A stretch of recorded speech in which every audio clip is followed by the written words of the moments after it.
Hi, I'm Chip Rowan with the Armstrong Neighborhood Channel, and you are watching In the Know. Today we are at Connellsville City Hall, and joining me is Vern Older. Hello, Vern. Chip, how are you, sir? I'm doing well. Vern is actually the city clerk for the city of Connellsville. Last time I talked to you, we were talking trash. Yes. But we got a new topic today. We do. Yeah, something big happening here in the city.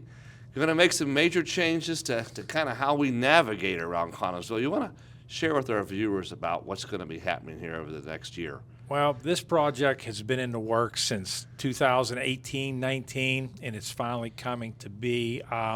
It's going to be the replacement and refurbishing of the McCray Robb Bridge, the Crawford Avenue Bridge. PennDOT has been working on this, has been working with the city, but on January 9th, the traffic pattern as we know it within the city of Connellsville is going to be changed for the next year. So starting January 9th, bridge will be closed. Yes. And you're looking partly through November. I think they're talking November, right? They're claiming it's going to be a one-year project. Construction seasons with PennDOT usually run March to November. They're actually moving this project up about 10 weeks, starting it early to yeah, January is an early start for construction. It is, and that's basically to take care of any issues that may transpire through the duration of this. But a couple things that I know that PennDOT has been worried about is the fabrication of the steel that will be used and making sure it's delivered on time. But I think this 10 weeks is buying them ample time to make this project finish on schedule. Okay. Now, when was this bridge built, the one that we are using right now? I get a couple different dates on it. I'm going to say it's like it's probably 65 to 68 years old as we are. So we're looking at like mid-50s it was built. Okay. It's been there as long as I could remember. Well, and it's actually older than you and I. Yeah, so, exactly. Yeah. So it needs replaced. It does need replaced. Yeah, we have some parts that need replaced too occasionally. Exactly. Yeah. Funding. This is it's an expensive project. It is an expensive project. It's probably about almost $12 million. Yeah. Comes with federal highway money. Some of the ARPA money that was out there was used in this project. I know the county had to kick in X amount of money they received. Yeah, it's very costly. Like I said, upwards of $12 million it's going to cost. We had a community meeting last week, and that seemed to go really well. So the PennDOT actually put that together. And I see there's a number of partners working with PennDOT on this. So yes. You want to talk a little bit about some of those partners? Well, PennDOT themselves are the main part of this. And you got the Federal Highway Administration who is helping with the funding and whatnot. That's where the federal dollars trickle down through for bridge. Banesh is the architectural engineer. Okay. They designed everything that we'll be seeing when it's a finished product.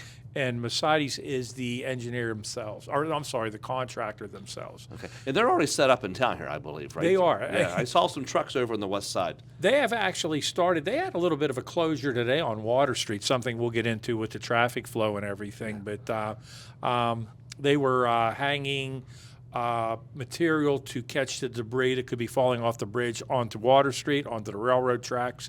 And with the railroad, this makes this project really tough because if you impact a train in Connellsville, you're impacting a train in Chicago. Yeah. Just the way things flow. And there's going to have to be constant communication between the two, which they have reassured the city that has taken place. There's a really good line of communication going, and anytime you can work with the railroad on anything, good for you. So they'll be stopping rail traffic at some times? There will be delays. But Okay, I did not realize that, yeah. There's Makes sense, though, because they're right under the bridge. Yes, there's a system, I guess, when they know these trains are coming, they blow an air horn, and the contractor has X amount of time to stop whatever they're doing. That train's allowed to follow through underneath the tracks. Well, once they leave and they are safely on the other side, they can start up again. But they can't do anything over the tracks for that time period. That's interesting. And I guess the railroad kind of dictated where the bridge actually starts and stops, and there was some changes with that, too, because it's extending farther, like into the Arch Street intersection there. They have to change the clearances on there because when they originally built this bridge, the current bridge, those clearances were good. They have changed those specs, so now it has to be a little bit higher. and that has to be built into the new bridge. Okay. The name of the bridge, you said McCray Robb Bridge, and some history on that. So the name of that bridge was changed a few years ago. Yeah, well, unfortunately, if you Google this bridge, this is what comes up, the naming of the bridge. Officer McCray Robb was a city of well, it was in the borough of Connellsville at the time, police officer who was actually killed in the line of duty. He was shot back in the late 1800s. This man was a Civil War vet and everything, and they named the bridge after him. But there was a mistake when they put up the signs originally. They put up the signs as Robb McCray, which kind of makes sense if you think about it. Right. And they had the wrong name there. And unfortunately, you know, a lot of good comes out of the city of Connellsville. That was one of those things that kind of got national attention. It was in newspaper articles in Philadelphia. Name was wrong. The name was yeah, there was signs That's a wrong. shame. So yeah, unfortunately. You're trying to, and I noticed at Christmas time they put wreaths up to kind of honor him too, Yeah, which is nice. Suter Construction, Suter and Sons Construction every year puts up wreaths on both sides of the bridge to honor him and all law enforcement officers. But we know this is the Crawford Avenue Bridge at most times. But, Yes. but its official name is the McCray Robb Bridge. So this bridge is crucial to Connellsville because it separates the east and west side. So I know there's a lot of planning that's taken place for pedestrian traffic. And you want to talk a little bit about how people can get one side to the other? Because a lot of people walk over that bridge. Oh, constantly there's someone there. And I did reach out personally to all of our local businesses, worried about their employees, especially when you start getting up into Sheetz, Wendy's, Valley Dairy. They have a lot of employees that do walk this bridge. Mm-hmm. There will be a shuttle. It's part of the contract with PennDOT and the contractor. Currently, the shuttle hours are 6 a.m. to noon. This is Monday through Friday, 6 a.m. to noon and 4 p.m. to 8 p.m. And they will pick up here at City Hall at the bus shelter, the fax shelter station out front, and they will drop off. Currently, they're going to drop off at First Street. We are working, the city is working on trying to put a shelter on the other side, probably up 2nd, 3rd Street or whatever, just to get those people away from the construction site and have them in the middle of that area over there. But there will be a shuttle. They will not have to walk the Memorial Bridge and around, because this bridge will be totally shut down when its project starts. Yeah, and that's a long walk if you have to go there. Yes, it is. Out to Memorial Bridge around. So no bus service on the weekend, just midweek?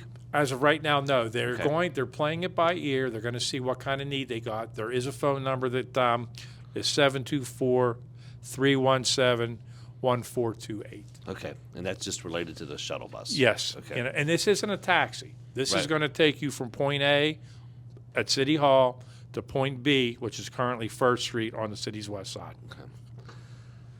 Plans for emergency equipment. I've heard you're going to use the East Side Fire Station, I believe. Actually, I had a conversation with Chief Layton of New Haven Host today.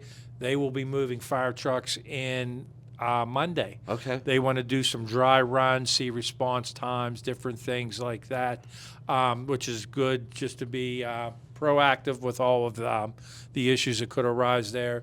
And Fayette EMS is going to try to staff that as well.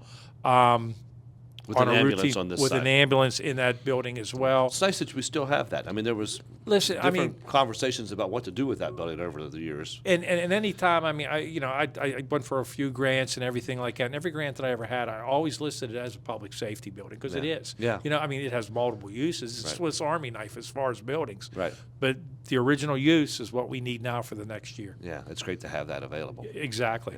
I touched on it, but Arch Street being closed, that intersection, that's going to have a bigger impact than I think what people realize. That honestly, that's going to be the biggest impact of all. To go over on the west side from Sheetz on Crawford Avenue down to First Street to the bridge, we'll have a loop. You know what I mean? We're open for business. The businesses are open. People will be able to get in and out. We are working with PennDOT. PennDOT will not do a detour onto local municipal roads. PennDOT will only do a detour on PennDOT roads. Okay. So they can't do a full-blown detour on the west side. But we're going to have signs over there to tell the out-of-town people how to get back to Route 119. Basically, that's the way they came in. Right. And, we have the trail. We have the boat ramp. Right. We have Class A fishing here to offer. Yeah. We have a lot of activities that maybe not now, but as the weather breaks in the spring and summer, there's going to be a lot of out-of-town people in the hotel. We just want to keep that traffic loop going. Right. The east side of the river, there's some issues. Like you said, Arch Street. I would not be able to leave work and go from City Hall directly to Connellsville Stadium. Right. I'd either have to go down to Water Street or up to Pittsburgh Street to go out around. So some local businesses are going to be impacted mainly. You're going to have to do, for example, if you would be going to the chamber office. Right. If you would park in front of the chamber office or get to the chamber office, you're going to have to do a 3-point turn to leave. Yeah, because it's going to be dead end. It's dead end there. It's going to be dead end here in front of City Hall. Yeah. But we have the loop with Orchard Alley, to do that. There's another Crawford Avenue. If you go down to Atkins Music Store, you're going to have to do a 3-point turn to leave Atkins. But there's no traffic there. Right. They're wide roads. I think it'll work, but the people just have to know that these businesses are open, and please try to step out and support them even more than what you already do. Make an effort to actually come into town to support them so that they're not devastated. Yes, like I said, it's up to us as a city to keep on putting it out there that we are open for business and make sure that these businesses thrive. And post office is on this road too, so which is a frequently visited location. So, but there's other ways to get there. But you have to think about it. There's a good loop here, though. Yeah. If you come down Apple Street and you go in front of City Hall and you go up Orchard Alley, the drop-off boxes are right there. Right. That's true. I know the people at the post office that go to the post office think the parking in front of City Hall is for the post office when it's actually City Hall. But you have parking there. You have that loop. We should be good on this side. It's the southern side of Arch Street that we have to worry about. Now, we hit on the struggles and the inconveniences, but there's some actually real benefits from this, too, when it's done. What's the saying, temporary inconvenience for a long-term improvement? Exactly. If you want to talk a little bit about things we're going to see that are going to be better with this new bridge. Well, I mean, listen, it's not a hidden secret how the bike trail has impacted the city and its economy and its growth. And we've always said about getting people, we always looked at the west side as our tourist center, but we always try to look at the east side here as basically our cultural district. Right. And to get access from one side to the other. Currently, as it sits, because of the low railing on the bridge, you need to walk your bike across or ride the road. Yeah. The new bridge is going to have a bike hike lane that's wide enough that you can ride your bike over. The railing's going to be higher. And the original plan that the city asked for, we would have that on both sides. But we have a local resident who was a bridge engineer who gave us an idea of keeping the elevated sidewalk on the one side, which is great. And it kind of it isn't a real safety issue or safety factor, but it is a safety mechanism because, with those shared lanes, if someone's not paying attention, they could veer off into this. Yeah. If you walk the elevated sidewalk, you're going to hit up against the curb. Gives you a little bit of protection there. Exactly. Yeah. Exactly. So it's actually a 3-lane road. So you have a bike lane, and then an actual car lane, and then a shared lane, I believe is how it's set up, right? It's a shared lane. It's a shared lane, and then the one lane is 11 feet wide. And you have 2 car lanes. You have an eastbound and a westbound. Then you have the shared lane of hike bike. Right. Then you have the sidewalk itself. Right. Okay. So So it's going to be beautiful when it's all said and done. Well, aesthetically, I saw some pictures, and Dave will be showing those too. But different. It's called a Ruter Barrier, is Okay. what it's called, and it's going to be all concrete. It's going to have slats in it where you can actually see it to see the river. There is going to be some fencing put up, and this is all railroad dictated. Yeah. That happened on Memorial Bridge too. They had exactly. To do that. The smaller holes so that you can't throw debris and jump in front of. So it's that will be over the tracks as well. Yeah. Lots of information available online about this. I think PennDOT has a website set PennDOT up. does have a website on there. If you get onto their site, they have it's on the last page of this. They actually have a QR code for those of you who can. Yeah, we can put that up on Please, the show yeah, too. put that up there. But yeah, if you get into their website, they have all the information. They actually have the plans that I'm looking through right now. Okay. So yeah, one thing that won't be there anymore, the Army Corps of Engineers has their testing site. That will be taken out. It's going to be modern technology. There's like conduit and everything that'll basically let them get their apparatus right down into the river and do everything that they need, and you won't see that. That's that little building that kind of hangs out over the edge of the bridge there. Exactly. It's So- been there since the 50s. Yeah, well, exactly. When the bridge was built, Yeah. yes. So, If you don't mind, just give some of the information about when we're closing, how long it's going to be closed, if someone just kind of joined us. So. January 9th will be the first day. It's a Tuesday. Okay. Will be the first day of the closure. And it should be for one construction year. They're basically saying mid to late, probably late November, early December, we'll be cutting the Like ribbon. a Christmas present. What a Christmas present. Yeah. I laugh at this because, I mean, like I said, this started back in 2018, 19. And I know the mayor and I had some conversations, the council even, wonder if we could move this project up. Well, we couldn't move it up, and now that it's here, it's like, oh. We should have it's just here. done it. We wish it was done. But it's been a great project to do during COVID. It would have been. It would have been the perfect project. No one was moving around very much at that time. But neither would the contractor. Yeah, So, exactly. you know, Yes, you had to give up something. So yeah, it's going to be awesome, and like I said, it's going to be a beautiful site.